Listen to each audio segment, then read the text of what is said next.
Hello hello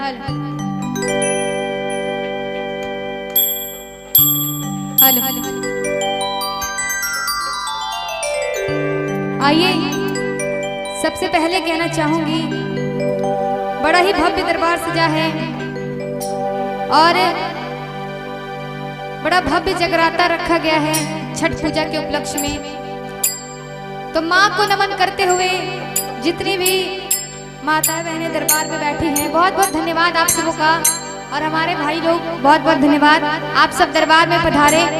आइए भजनों की शुरुआत करते हैं। चाहूंगी एक बार जोरदार जयकारे लगाइए, हाथ तक उठाकर ताली मत बजाइए, ताली तो बजानी है आप सबों को भजनों में। एक बार हाथ उठा लीजिए सारे भैया जो खड़े हैं। प्रांगण में बहुत सी जगह है, आकर बैठ जाइए तो आनंद आएगा भजनों में।